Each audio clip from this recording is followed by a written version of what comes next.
Diyos na buhay mga kapatid. Hallelujah. Kamay mo yung katabi. Sabi mo, walang mobile. Walang mobile. Walang marites muna dyan. Praise God. So, magandang umaga sa inyo lahat. Maging sa live, sa ibang iglesia ng God's Grace Church at sa iba pang iglesia na nanonood. Hallelujah. So, ang ating tinalakay last time ay who needs it? Sino ba ang nangangailangan o kailangan makatanggap ng Holy Spirit, mga kapatid, no? At may mga natalakay na tayo last time. Praise God. So, ngayon, papakita natin sa Bible kung sino ba ang nakatanggap o nangailangan o binigyan ng Holy Spirit ng Diyos, mga kapatid. Hallelujah. Dahil may mga nangangaral sa panahon natin, mag-iingat tayo, no? Na ang Holy Spirit daw ay pinagkaloob lang ng Diyos sa mga apostol. Yan, no? Isa pong false teaching yan. Kaya we always need to check our Bible, mga kapatid, no? Hallelujah. Maganda yung makinig, pero ang final authority ay ang salita ng Diyos. Yan, no? Praise God. So, who needs it, mga kapatid? Sabi sa number 1, ang mga nangailangan yan ay yung mga religious leaders. Yan, mahalaga sa religious leaders ang may Holy Spirit o yung mga activists, mga kapatid, no? Sabi nga dito, no, the 12 apostles who were with Jesus for 3.5 years. Ito yung 12 apostles na nakasama nila si Lord Jesus for 3.5 years. Imagine, mga kapatid, no? Bago nawala si Jesus sa kanila, nakasama nila si Jesus after Jesus Christ rose from the dead, mga kapatid. Nakasama pa nila si Lord Jesus before the crucifixion, before His death, before His burial, and even after He rose from the dead, nakasama nila si Jesus. Sa mandalang salita, sila ay nakasaksi na si Jesus Christ ay nabuhay muli. Yan. The 12 apostles who were with Jesus for 3.5 years, healing the sick and casting out devils, needed the Holy Ghost so desperately that Jesus told them to tarry in Jerusalem. Yan, no? Praise God. Sinabi sa Lord na huwag kayong umalis sa Jerusalem. Manatili kayo. Kasi yun po yung Pentecost na day, mga kapatid, no? Yun po yung panahon na every year, mga Hudyo mula sa iba-ibang bansa, mga kapatid, umuwi ng Jerusalem para mag-celebrate. Amen, no? Mag-celebrate ng pag-aalala, no? Ng ginawa ng Diyos sa kanila mga tatay-tatayan, mga lolo noong panahon, mga kapatid, para sila pinalabas sa Egypt, mga kapatid. So every year umuwi sila kasi yung mga Jews naman, mga kapatid, ay wala lang dun sa Jerusalem. Meron na rin sa Japan, meron na rin sa US, no? Nag-scatter na sila. Pero meron po silang ginagawa na every year umuwi sila. Pero this time, umuwi sila, sinabi sa kanila ng Lord na this time huwag kayong umuwi. Huwag kayong bumalik sa inyong mga bansa. But tarry. Tarry means wait. Tarry in Jerusalem. And until they be endued with power from on high. Hanggat babaan kayo ng kapangyarihan mula sa langit. Yan po yung Holy Ghost, mga kapatid. No, buksan natin sa Lucas 24:49. Praise God. So, ang number 1 dito, no, ay mga religious leaders. Kaya ang mga religious leaders natin ay yung mga apostles, una sa lahat, mga kapatid. Lucas 24, Luke 24:49.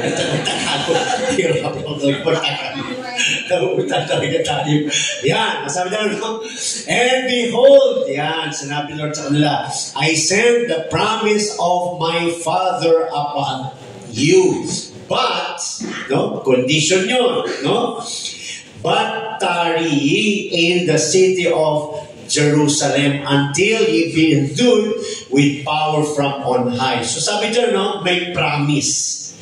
Pero may instruction. Yeah, no? Sabi dyan, no, I send the promise of my Father upon you, but tarry. Tarry, pero mag-intay kayo. Yeah, no? Praise God. Tarry in the city of Jerusalem until, ibig sabihin, hanggat hindi kayo binababaan, huwag kayong aalis. Di ba? Kaya ganoon din tayo mga kapatid. Hanggat hindi tayo nakaka-receive ng Holy Ghost, huwag tayong titigil. Di ba yun ang topic last time? Kailangan desperate ka. No? Kasi pressing need ka dito. Kailangan mo ito. Ganoon din dito mga kapatid.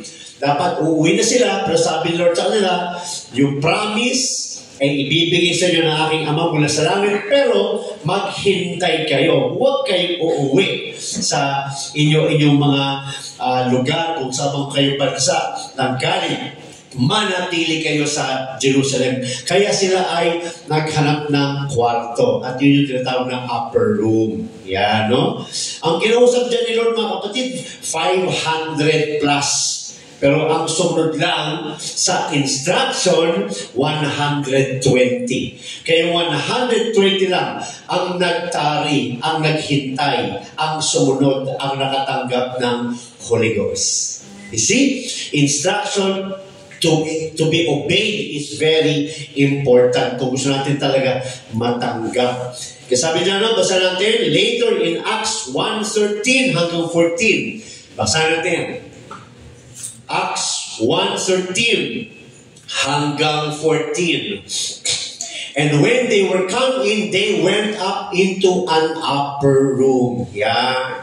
Hindi sila umuwi. Naghanap sila ng kwarto, upper room, where abode Peter and James and John and Andrew, Philip and Thomas, Bartholomew and Matthew, James, the son of Alphaeus, and Simon Zelotes, and Judas, the brother of James.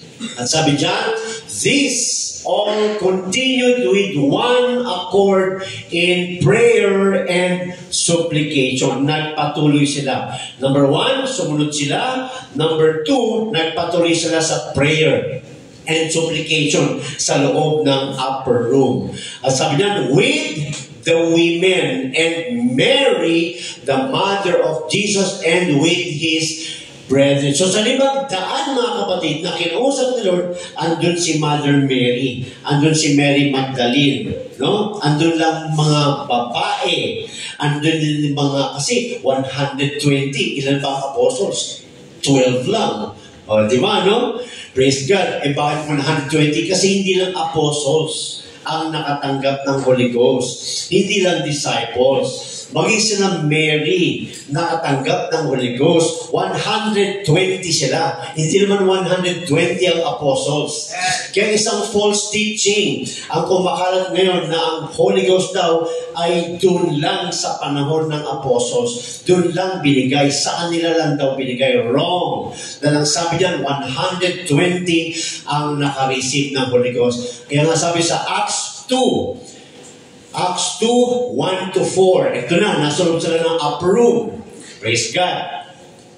Sabi dyan, and when the day of Pentecost was fully come, they were all with one accord in one place. Yan. Pentecost was fully come. They were all with one accord in one place. And suddenly, there came a wind. No, there came a sound from heaven as of a rushing, mighty wind. So, nag-antay sila doon. Kaya nga Pente, kasi 50. No?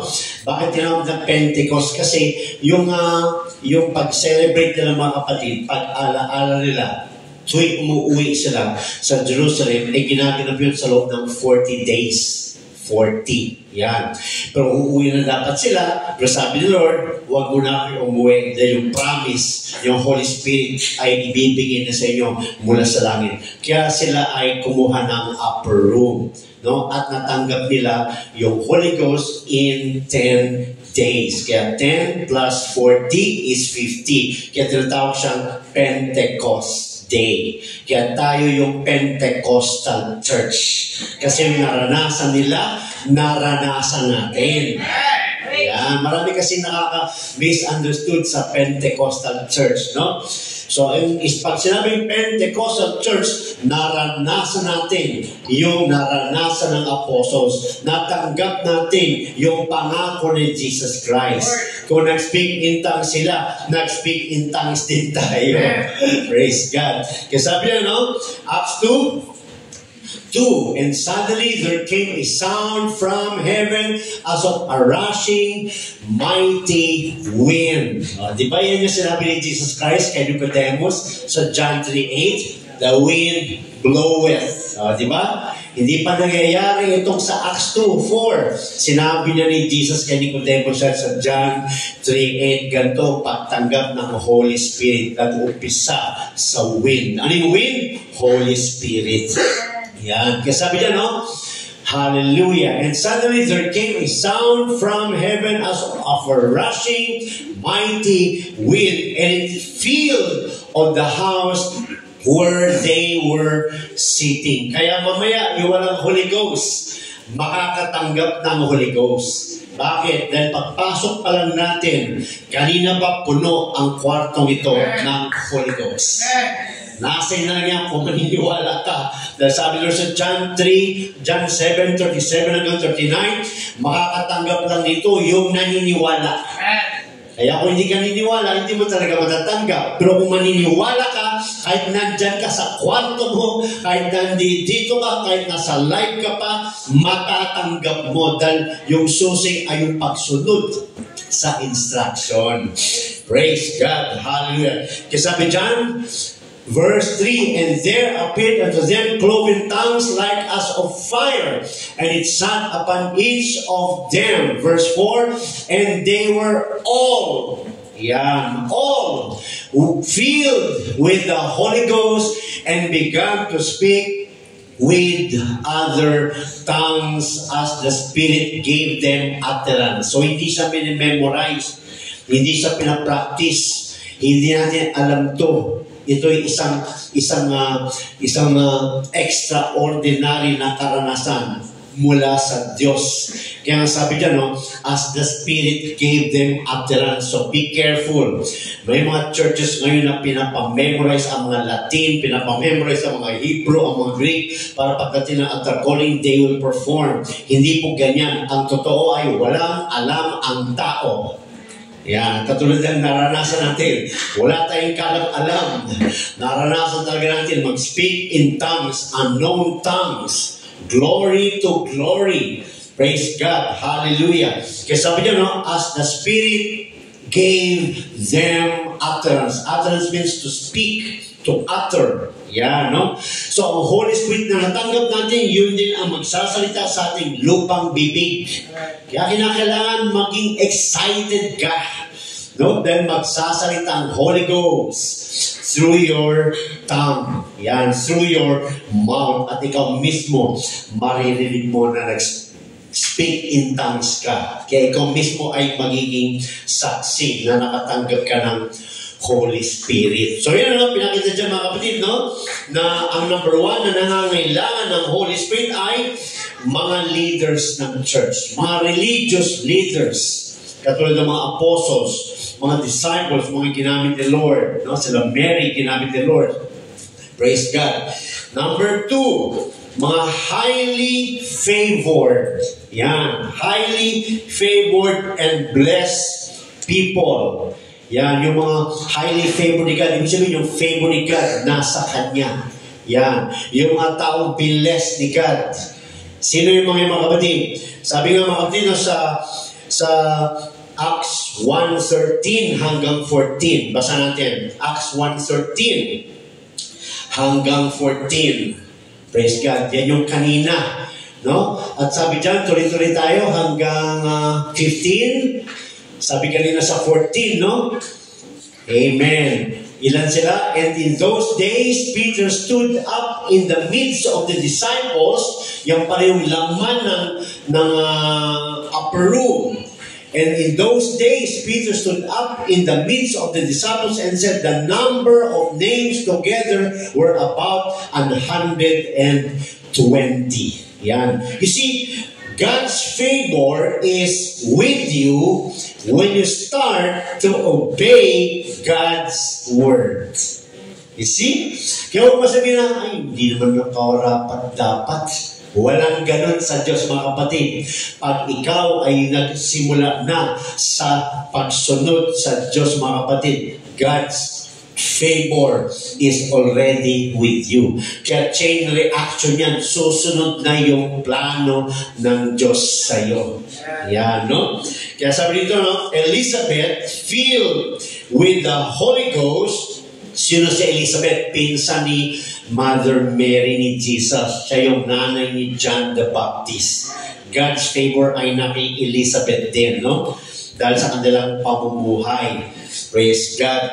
Elizabeth, filled with the Holy Ghost, spake out with a loud voice and said, Blessed art thou among women. Praise God. Sinabi yan ni Elizabeth kay Mary, kay Virgin Mary, long time na yun, mga kapatid, no? Sa Luke 1:41 hanggang 42. Luke 1:41 hanggang 42. And it came to pass that when Elizabeth heard the salutation of Mary, the babe leaped in her womb, and Elizabeth was filled with the Holy Ghost. Praise God.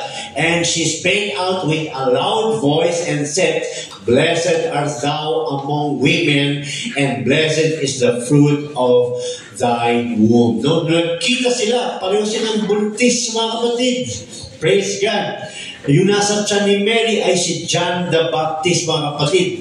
Nung nagkita sila, tumalon yung baby. Tumalon si John the Baptist sa loob ng tiyan ni Elizabeth, mga kapatid. Praise God. Hallelujah. Kaya sabi dyan, mga kapatid, no, 5 times in this chapter, we see that Mary was blessed by God. Hallelujah. Basahin sa Matthew 1:20, mga kapatid. Matthew 1:20. Hallelujah. Matthew 1:20. But while he thought on these things, sino si he? Si Joseph, yung dapat mapapangasawa ni Mary, engaged pa lang sila dyan. But while he thought on these things, behold, the angel of the Lord appeared unto him in a dream, saying, Joseph, thou son of David, fear not to take unto thee Mary thy wife, for that which is conceived in her is of the Holy Ghost. You see, the word wife, in their time, mga kapatid, hindi pareho ng word na wife in our time today. Ang wife sa ating time today is kasal na. Kinasal na. Ang wife sa panahon nila, hindi pa kasal. Engaged pa lang. Kasi sa panahon nila, mga kapatid, pinapractice nila ang betrothal wedding. Ibig sabihin nun, bago kayo ikasal, magkahiwalay muna kayo ng mga 1 year, 2 years, susubukan yung katapatan ng babae. Kaya yung word na fornication is for the women. Ang para sa lalaki is, ano yung para sa lalaki? Concubination. Yan, yung para sa lalaki. Kaya sabi dyan, hindi pa sila kasal dyan. No?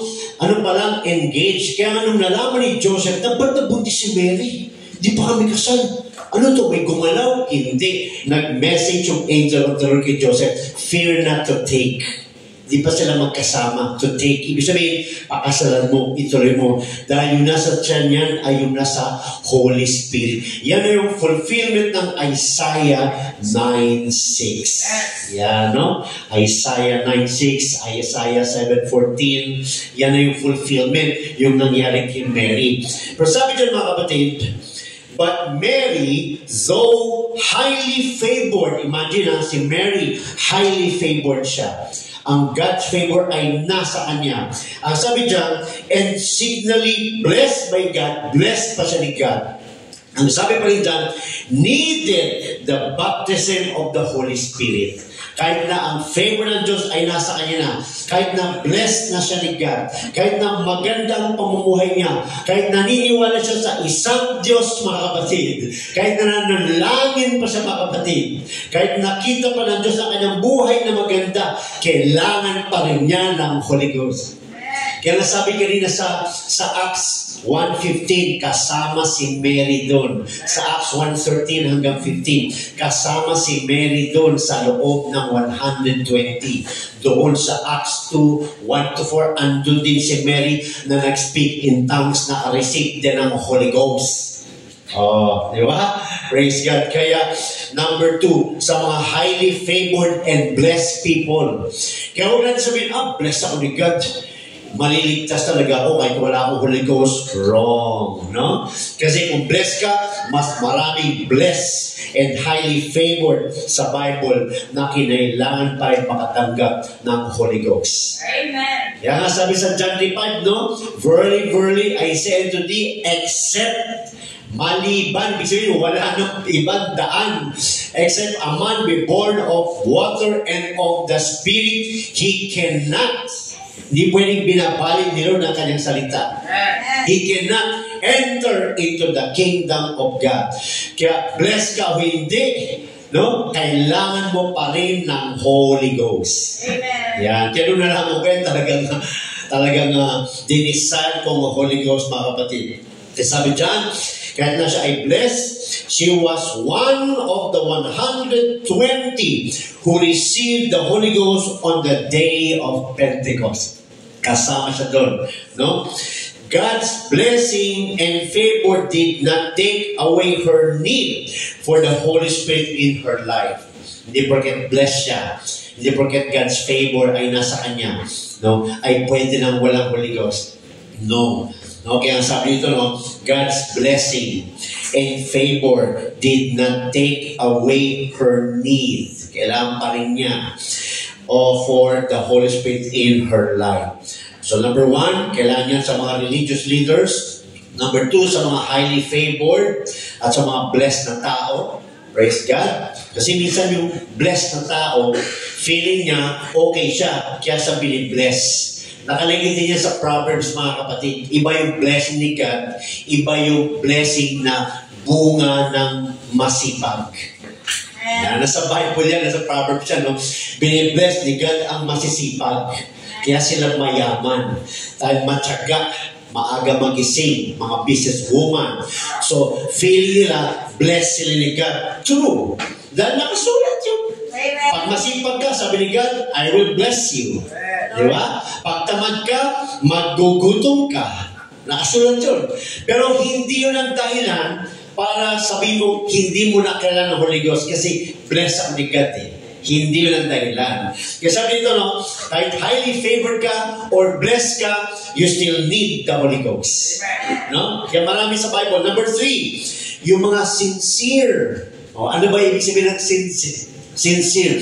Mga tapat. Mga seryoso. Mga tapat sa Diyos. Mga seryoso. Ano ba sincere sa Tagalog? Sino makasagot? Ha? Taos puso. Yung nga ba yun? O, siguro nga. Hindi ako magaling dyan. No? O, taos puso. O, seryoso. Serious. Sincere. Di ba, no? Kailangan din ng Holy Ghost. Praise God. No? But misguided. Paano yun? Sincere pero misguided? Meron ba nun sa Bible? Misguided religious people. Meron ba nun? Yes. Sino? Si Saul. Naalala niya si Saul of Tarsus?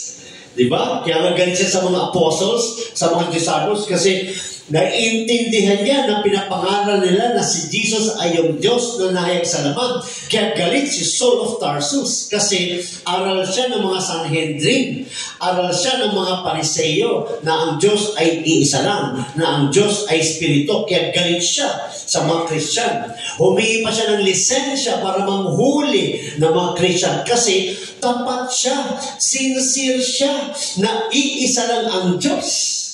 Oh, you see? Kaya misguided siya kasi hindi niya kilala kung sino si Jesus. Yan. Kaya si Jesus mismo ang tumawag sa kanya, Saul, Saul. Gulat siya. Ano sabi niya? Who art thou, Lord? Wala siyang sinabing, who art thou, Son? Or the Spirit? Or the Father? No. He believes. He is a believer of a one God. Alam niyong wala ng ibang Diyos. Kaya nung narinig niya yung voice from heaven, yun kagad ang sinabi niya, wala na iba. Who art thou, Lord? Ano sinabi ng Lord sa kanya? I am Jesus. Yun. Praise the Lord. Si Jesus mismo, si God mismo nagpakilala sa kanya. Bakit? Dahil masama ba si Saul? Hindi. Ginamit siya ni God dahil siya ay sincere na naniniwala sa isang Diyos. Di ba? Kaya pagka meron tayong hinahayuan na matikas, na ang Diyos ay Espiritu, maging excited ka dahil pag na-convert yan, gagamitin yan mightily ng ating Diyos at ipipreach niya talaga that Jesus Christ is Lord. Di ba? Praise God. Kasi sabi niya, Saul of Tarsus was sincere. Amen. In spite of difficulty, no? Hallelujah. Mga nararanasan niya mga kasubukan, mga kontra sa kanyang paniniwala. Sincere siya na isa lang talaga ang Diyos, mga kapatid. Hallelujah. And even though he was zealous toward God, ano yung zealous? Hindi jealous, ha? Zealous. Z-E-A-L-O-U-S. Mainit. Yan, mainit na mainit sa Diyos. Praise God. Even, sabi niya, even though he was zealous toward God. Acts 2:22-3. Basa natin, Acts 22:3. Praise God. Hallelujah. Sabi dyan, Acts 22, verse 3. Yan. I am verily a man which am a Jew, born in Tarsus, a city of Cilicia, yet brought up in this city at the feet of Gamaliel. Yan ang nagpaaral sa kanya. Yan ang nag-alaga sa kanya. Amen. And taught according to the perfect manner of the law. Kabisado niya ang Old Testament, ang law of Moses. Kabisado niya, mga kapatid, of the fathers, and was zealous toward God as ye all are this day. Kilala niyo ako. Natapat ako sa Diyos. Yan sinasabi niya. Serious ako. Iisa lang ang Diyos. Ipaglalaban ko yan. Ganyan si Saul of Tarsus, mga kapatid, no? Sincere, pero misguided. Yeah, misguided dahil iba ang kanyang aral, mga kapatid. At sabi dyan, he was still misguided and needed the Holy Ghost. Kahit na siya ay aral, kahit kabisado niya ang Old Testament, kasi sa time nila, wala pang New Testament, Old Testament lang ang gamit nila, scriptures, no? Kaya kahit na andun na siya, aral, scholar, sabi mo na scholar, number 1 pa, sa top 10, kabisado, ang tungkol sa law of Moses, lahat na kabisado. Sabi dyan, he still need the Holy Ghost. Kailangan pa rin ng Holy Ghost. Kaya wala yan sa talino. Wala yan sa kulang sa pag-aaral. Wala yan sa graduate ng engineer or architect or whatever. Wala yan sa mababang trabaho. Dahil ang kaluluwa sa Diyos ay pantay-pantay. Kailangan lahat yan magkaroon ng Holy Ghost. Maselyuhan, matatakan na akin yan. Yan. Kasi sabi niya, mga kapatid, no? Ang ginawa ng Diyos sa Acts 9:17. Basahin natin. Acts 26:11. Yan. Acts 26:11. Praise God. And I punished them often in every synagogue and compelled them to blaspheme, and being exceedingly mad against them, I persecuted them even unto strange cities. Tama?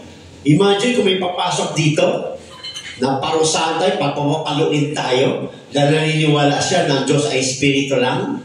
Dahil hindi siya naniniwala na si Jesus Christ yung Diyos. May papasok dito, manghuhuli. Yan ang panahon nila. Kaya nung panahon nila, nagtatago sila. Praise God. no? Nasa upper room, no, para makareceive ng Holy Ghost. Pero nakareceive ng Holy Ghost, hindi na sila natakot. Lantad na sila ng aral. Narinig na ni Saul, mga kapatid. Nung narinig ni Saul, hindi siya papayag.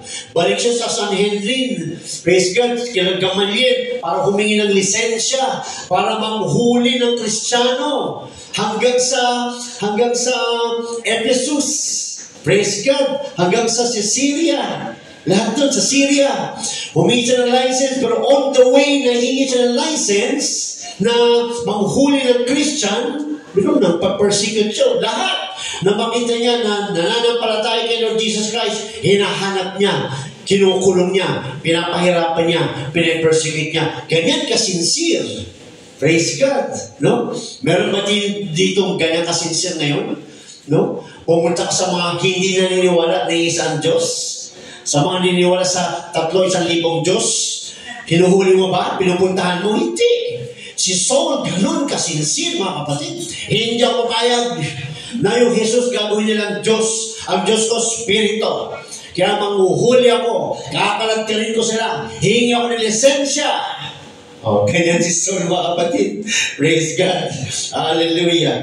So, basahin natin, mga kapatid, sa Acts 26:11. Ayan. And I punish them often. Madalas pa siyang nagpapunish. May lisensya. Kaya kanya-kanyang kalagkarin.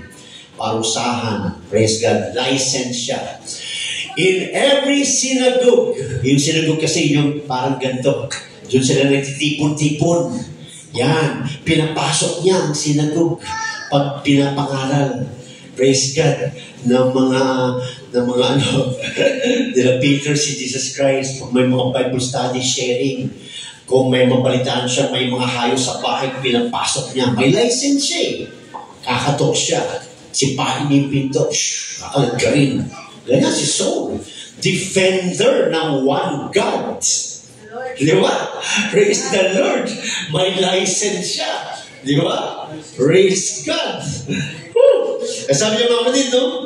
Hallelujah. At sabi dyan, and compelled them to blast mga sinungaling. Isigawan niya. Mga blasphemer. Di ba? Blasphemer kasi hindi niniwala sa Spiritong Diyos. Yan, no? Sinisigawan niya. And being exceedingly mad. O hindi mad, exceedingly. Sisigaw niya yun. Mga sinungaling.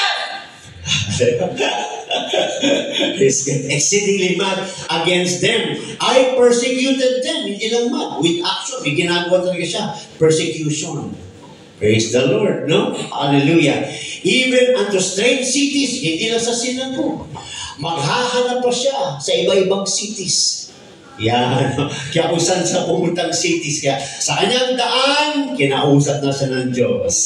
Yan. Praise God. Hallelujah. Kamisa may mga nasisira tayo ng matigas. Huwag tayong ma-discourage. Huwag tayong maging negative. Maging excited tayo. Nakasumpong ka ng ginto. Nakasumpong ka ng matinding gagamitin ng Diyos. Diba? Praise God. Hallelujah.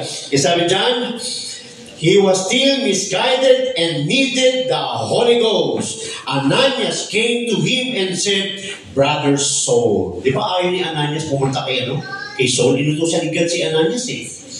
Kalat na yung name ni Saul na nanguhuli, nang papersecute ng mga Christian. Tapos sabi ni God kay Ananias, punta ka kay Saul. Di ako, Lord. Alam mo naman nanguhuli yan eh. Di ba? Basahin natin mga kapatid. Acts 9:17. Acts 9:17. Praise God. Hallelujah. Praise the Lord. Sabi dyan, and Ananias went his way and entered into the house and putting his hands on him said, Brother Saul. Look at that. Look at the faith of Ananias, mga kapatid. Lagyan natin yung sarili mo kay Ananias. Inutusan ka ng Diyos na pumunta sa isang lugar na hindi naniniwala kay Jesus. Sa isang lugar na huhulihin ka. Sa isang lugar na pahirapan ka. Sa isang lugar na pupugutan ka. At doon ka inutusan ng Diyos na pumunta. Si Ananias, believer kay Jesus, nag-reason out kay Lord. Lord, alam mo naman siya, So, nanguhuli yan. May lisensya yan, Lord, para magpahirap, para maghuli, para magkalagkat. Doon mo kung utusan. Okay, see? Yan ang reasoning ni Ananias. Pero ano nangyari? Because of his faith in the Lord Jesus, pumunta pa rin siya sa inuutos na Lord na lugar kung nasan si Saul. Kasi di ba si Saul nang binulag ni Lord?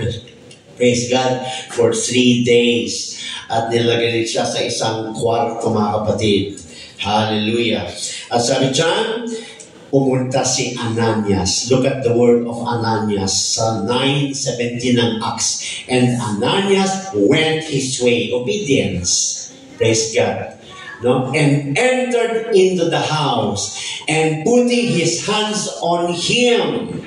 Nung nakita niya si Saul naman, kaya na, wala nakikita. Nakaupo lang doon. May scales sa kanyang mata. Tinakpan ni Lord for 3 days. Praise God. At dumating si Ananias. Pinatungan ni Ananias si Saul. Nilay hands niya.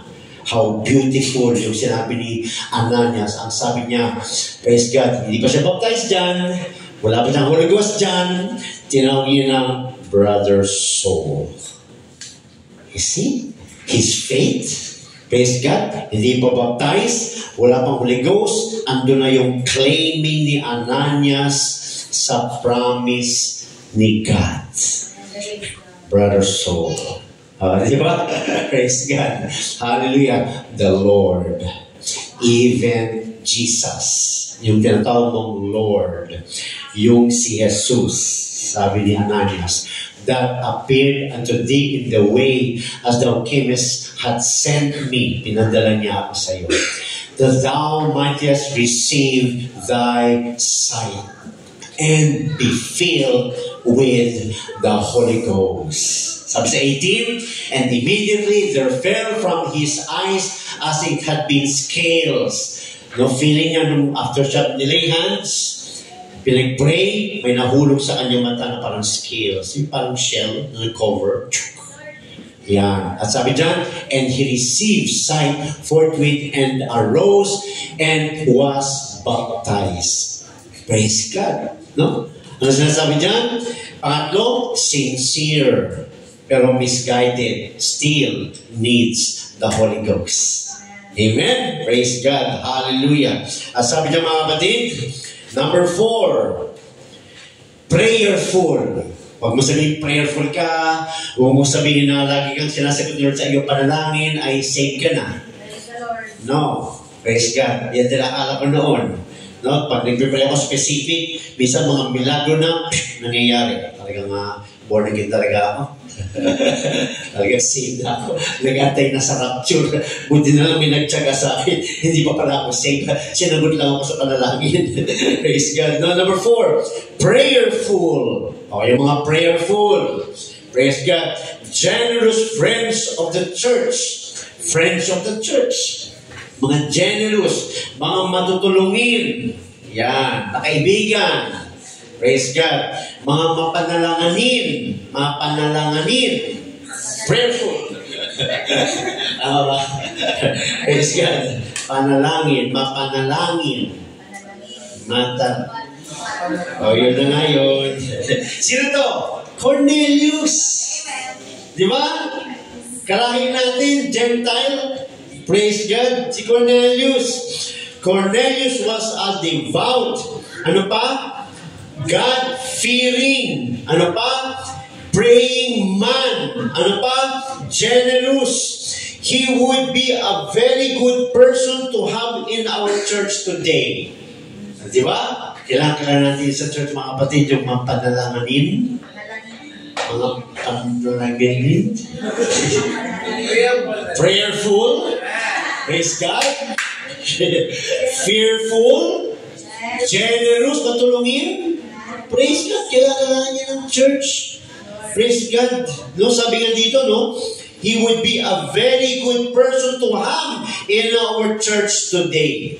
Pero sabi dito, yet, hindi natatapos dun. Yet, the Bible tells us that he was not saved. Hindi pa rin siya saved. Di ba? Pag binasa natin, ang Acts 10, Praise God. Verse 1. Basa natin Acts 10 verse 1. Hallelujah. Sino si Cornelius? Acts 10 verse 1. Praise God. Hallelujah. There was a certain man in Caesarea called Cornelius, a centurion of the band called the Italian band. Ano sabi dyan? Verse 2, a devout man. Talagang devoted na tao to kay God. And one that feared God and with all his house. No? May takot sa Diyos, pati ang kanyang buong sambahayan, may takot sa Diyos. Praise God. Ano pa?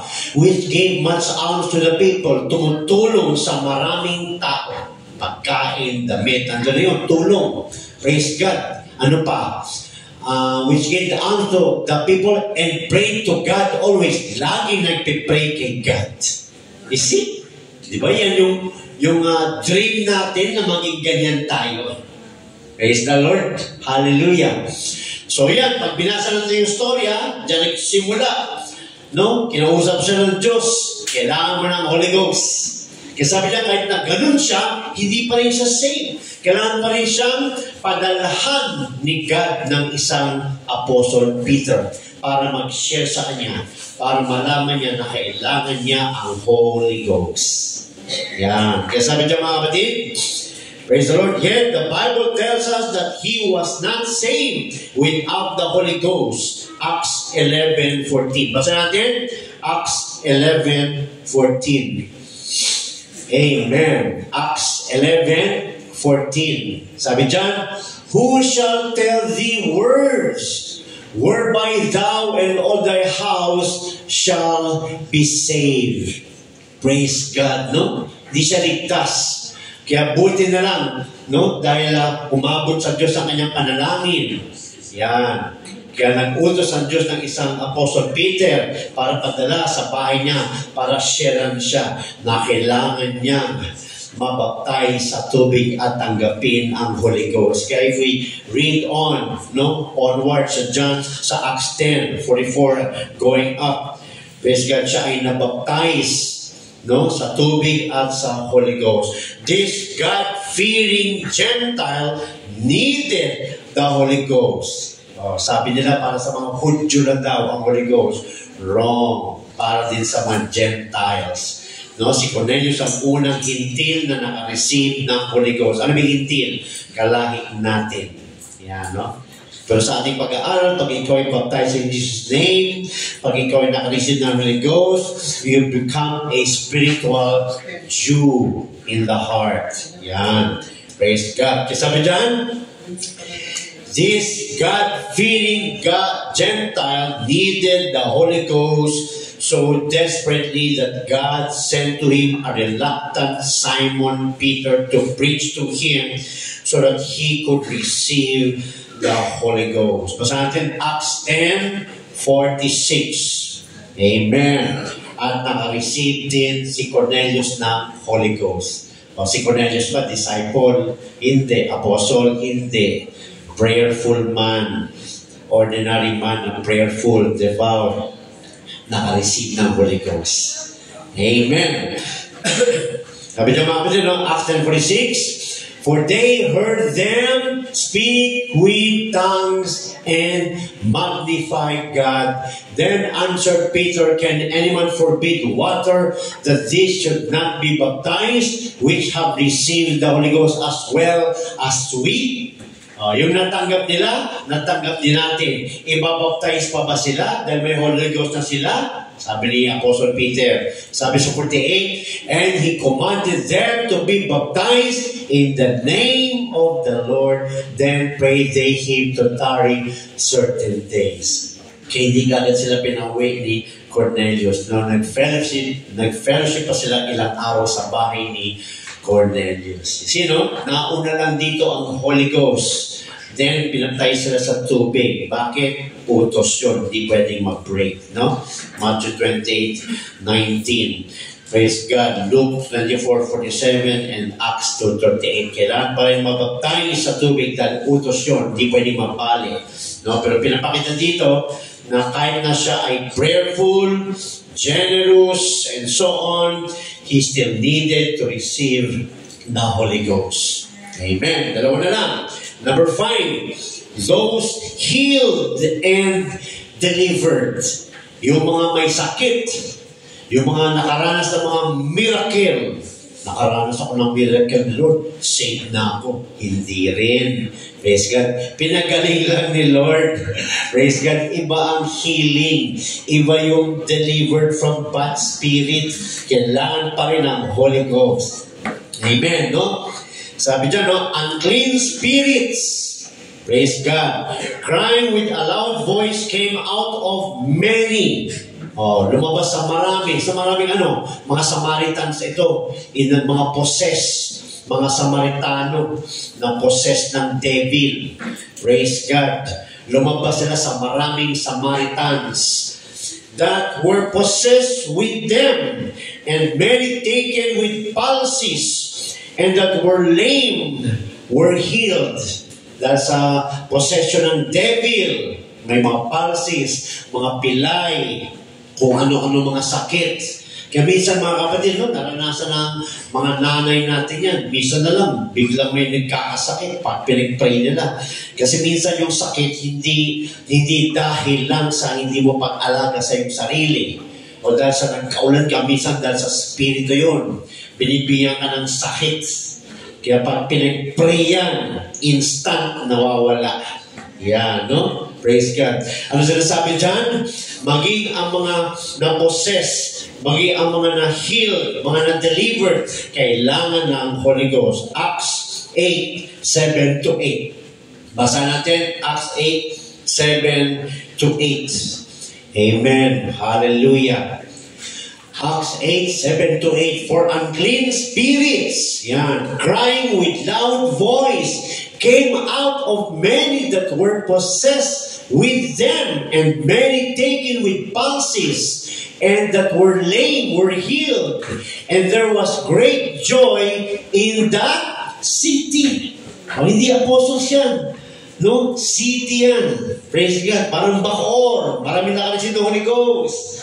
Maraming pinagaling. Maraming possess. Na cast out. Dahil sa Holy Ghost. Sabi dyan, no? The Samaritans' need of the Holy Ghost is seen in the fact that Peter and John came from Jerusalem and prayed for them that they might receive the Holy Ghost. Pumunta sila sa Samaritans kasi nag-hire doon si Philip. Nagpabaptize sila kay Philip. Pero gusto ni Philip mabuo ang salvation, makatanggap ng Holy Ghost. Tinawag ni Philip si Peter and si John dahil nga sa Matthew 16:19, binigay ng susi, yan, no? Ng kaligtasan kay Peter. Di ba? Kaya marami nagtataka, bakit daw sinusunod ang Acts 2:13 dahil si Peter daw ang sumigaw doon. Dahil po sa Matthew 16:13-19, binigay po ang susi ng kaligtasan kay Apostle Peter. Kaya sa Jews, sa Acts 2:4, si Peter ang pumunta. Sa Acts 8:16, si Peter. Sa Acts 10, sa Hintil, si Peter. Dahil kay Peter, binigay ang susi. Yan. Kaya maging dito sa Samaria, nung nagpabaptize na sila kay Philip, pumunta si Philip sa Jerusalem at binalita, Apostle Peter, nagpabaptize na ang mga Samaritans, ang mga taga-Samaria.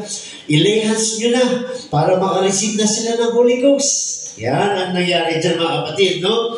Kasi sabi dyan, pray for them that they might receive the Holy Ghost, for as yet he was fallen upon none of them. Only they were baptized in the name of the Lord Jesus. Yan, no? Hindi pa sila pinababaan ng Holy Ghost. Nung sila ay nagpabaptize in the name of Jesus Christ, wala pang Holy Ghost. Isang maling katuruan din na kumakalat ngayon yan. Na pag nabaptize ka daw sa tubig, may Holy Ghost ka na. Wala yan sa Bible, mga kapatid. Mag-iingat tayo. No? Ito malinaw na example sa Bible. Acts 8:14 hanggang 18. Ang water baptism at ang Holy Ghost baptism ay hiwalay. Basahin natin, Acts 8:14 hanggang 17. Acts 8:14 hanggang 17. Now when the apostles which were at Jerusalem heard, nabalitaan nila that Samaria had received the word of God, they sent unto them Peter and John. So yung received the word dyan, nagpabaptize na. Mababasa natin dyan as we go along. Who, when they were come down, prayed for them that they might, hindi pa mababa sa kanila, receive the Holy Ghost. 16. For as yet he was fallen upon none of them. Di pa sila binababaan ng Holy Spirit from above. Amen. Only they were baptized, ED, past tense, in the name of the Lord Jesus. Yan yung receive. Yung pagtanggap, hindi ka tulad ngayon. Pag pinapatanggap ka, panalangin na lang. Ang tunay na pagtanggap ay sa pamagitan ng baptism in the name of Jesus Christ. Romans 6:3 hanggang 5. No? Sabi sa 17, then lay they their hands on them and they receive the Holy Ghost. Yun, no? Pinatungan ni Peter. Praise God. Yung mga nagpabaptize, ang dami nun, city, no? Naka-receive sila lahat ng Holy Ghost. You see, hiwalay ang water at ang Holy Spirit baptism. Yan ang nagdilat sa akin, mga kapatid. Praise God. Last, number 6. Ano pa? Long-standing church members. Long-standing church members. Hallelujah. Paul found 12 men in the city of Ephesus who had responded to the preaching of John the Baptist a long time ago. Itong 12 na ito yung mga alaga, mga naturuan ni John the Baptist. Pag sinabing mga alaga ni John the Baptist, mga alaga niya yan, mga mananampalataya before the cross, before the death, burial, and resurrection of Jesus Christ. Pero ang nakatagpo sa kanila, si Paul na. So, ibig sabihin, nandun na sa kabila. Ito yung mga alaga ni Paul before the cross. Tapos namatay si Lord, nalibing, nabuhay, nagbigay, umakit na si Lord, nagbigay na ng Holy Ghost sa mga apostles, marami na nagbigay ng Holy Ghost, pati si Paul, alayo na, no? Alayo na, no? Kasi si Apostle Paul, nung nakareceive ng Holy Ghost, hindi kagad siya nagpakita sa mga apostles. Kila Peter, hindi. 4 years after pa. Bakit? Anong ginawa niya sa 4 years? Naghayo siya ng iisa sa Middle East. Bago siya nagpakilala. Bago siya dinala ni Barnabas kila Peter, mga kapatid. So, ibig sabihin, itong 12 na ito na nakilala ni Apostle Paul, praise God, sa Ephesus, mga kapatid, ay malayo na. Yan. No? Kaya sabi nito, no? Then Paul found 12 men in the city of Ephesus who had responded to the preaching of John the Baptist a long time ago. They had accepted John's baptism that required evidence of genuine repentance and were true believers. Still, Paul wanted to know, have you received the Holy Ghost since you believe? So yung kausap ni Paul, mga panahon pa before the crucifixion. Praise God. Hindi katulad ng faith ni Paul na may Holy Ghost baptism na.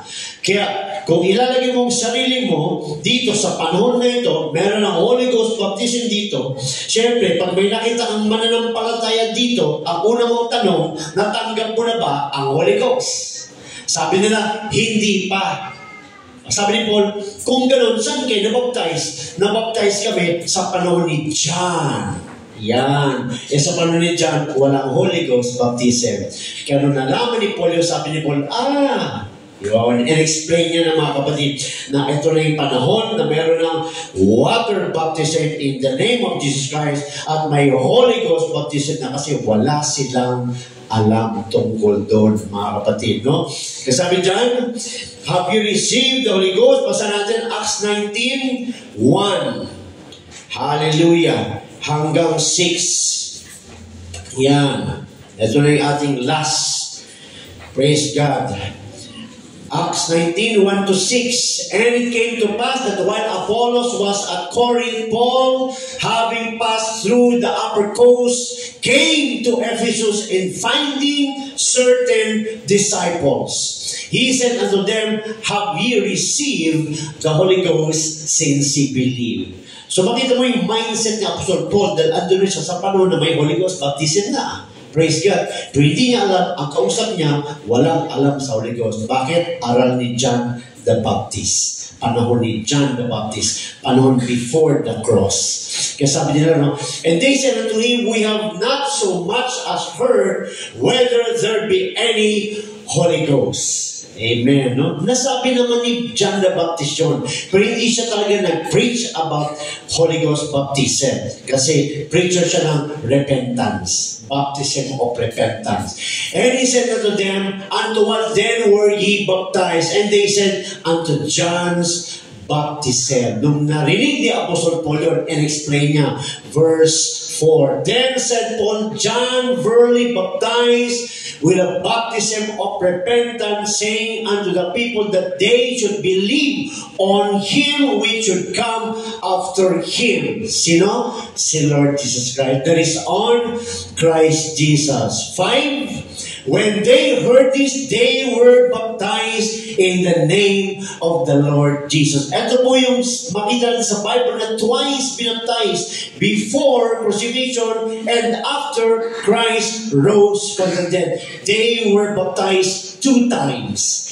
Kasi mahalaga na masunod natin ang utos sa ating panahon ngayon. Yan, no? Ang panahon natin ngayon, kailangan mo mabaptize in the name of Jesus Christ, kailangan mo matanggap ang Holy Ghost baptism, then you can enter into the kingdom of God. That is the instruction of our Lord in our time today. And so on. Sabi John, when they heard this, they were baptized in the name of the Lord Jesus. And when Paul had laid his hands upon them, the Holy Ghost came on them, and they spake with tongues and prophesied. Lahat na naka-receive na Holy Ghost ay nag-spoke in tongues. Hindi nanginig lang, may Holy Ghost na. Hindi umiyak lang, may Holy Ghost na. Hindi. Kung gusto mong talagang patuloy sa sarili mo na naka-receive ka ng Holy Ghost, tanungin mo sa sarili mo, nag-speak in tongues ka ba o hindi? Yan, huwag natin lokohin sa sarili natin dahil sa dulo tayo din ang magsasuffer. Hindi ka mararapture. Kaya kung hindi ka sure, magpuri ka sa Diyos. Idisan mo Holy Ghost. Ibibigay sa ng Diyos ang Holy Ghost today. Right. Amen. Hallelujah. Kaya dyan mga kapatid, no? Verse 6, and when Paul had laid his hands upon them, the Holy Ghost came on them, and they spake with tongues and prophesied. Amen. So itong senaryo na ito mga kapatid, may ipapakita ko sa inyo sa Bible na ginagamit nila ngayon na manampalataya ka lang, may Holy Ghost ka na. Ephesians 1:13. Basa natin. Ephesians 1:13. Tanda natin, taga-Ephesus ang nilihans ni Paul. Taga-Ephesus ang sinaran niya. Taga-Ephesus ang nilihans niya at na-receive na Holy Ghost. Taga-Ephesus ang binaptize niya in the name of Jesus Christ. Ito yung Ephesians 1:13. Why? I was taught in this verse nung wala pa ako sa truth. Kaya ito ang gamit ko pag nagsishare ako sa kalye. Manampalataya ka lang, selyado ka na. Wrong, because I was taught wrongly. Ano ba ito? Ephesians 1:13. Sulat ito ni Apostle Paul doon sa binasa natin kanina. Because after that, he left Ephesus. At naging church yun. At sinulatan niya yung church na yun na magpatuloy. Ito yung sulat. Kaya ito, hindi ito para sa unbeliever today. Ito ay para doon sa pinatungan ni Apostle Paul na naging church.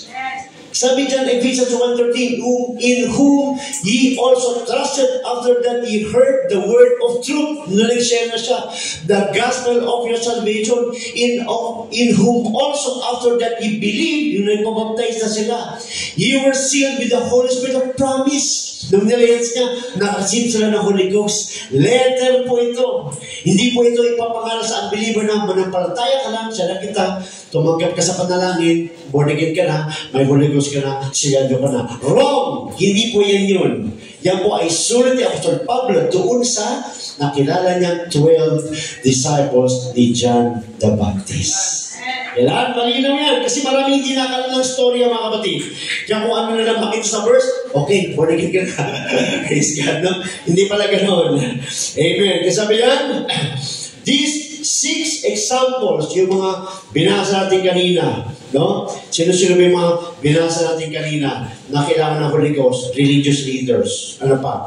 Highly favored and blessed people. Ano pa? Sincere but misguided religious people. Ano pa? Prayerful, generous friends of the church. Ano pa? Yung mga those healed and delivered. Ano pa?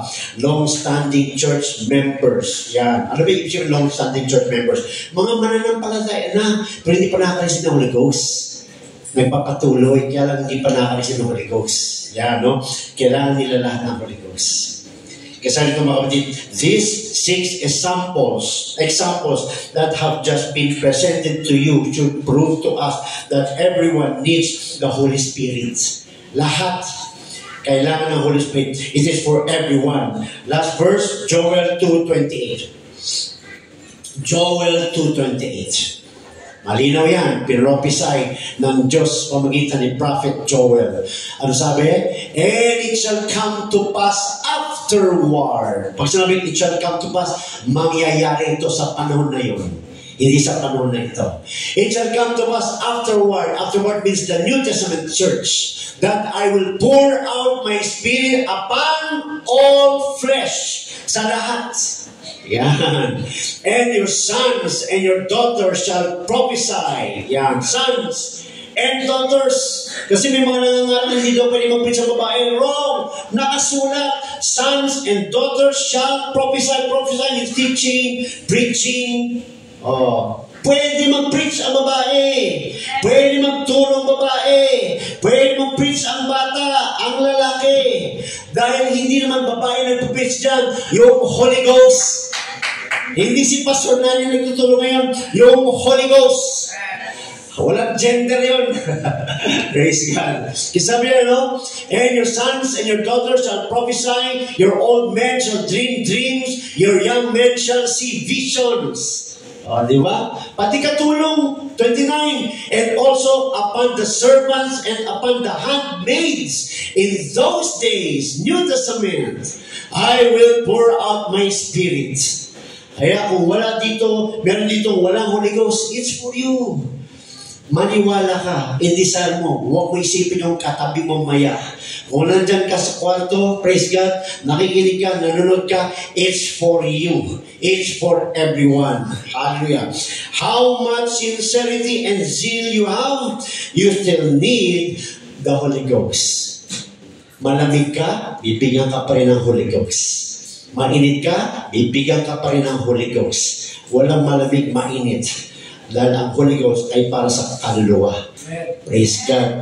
The parable of the eager father is evidence that God is ready to give the Holy Spirit to everyone who asks, who seeks, and knocks. No? Yan yung binasa natin, umpisa tayo sa Matthew 7:7-8. Who needs the Holy Spirit? Everyone who does not have the Holy Spirit needs it today. Amen. Praise God. So tayo po ay maging excited. No? Dahil hindi po ako ang nagsabi niyan. Ang Diyos ang nagsabi niyan. At hanggang ngayon ay nangyayari yan. Amen. Sabi ko sa John 7:37-39, makakatanggap nito yung naniniwala. Ano yung dinalamin natin last time? Yung desperate. Desperate ba yung nakaganyan lang? Hindi desperate siya. Hindi nakikita ni God yung kanyang interest. If you want the Holy Ghost, you gotta do something. Sabi, open your mouth wide and I will fill it. Worship mo si God. So God be all the glory. God bless us all in Jesus' name. Amen. Thank the Lord. Hallelujah.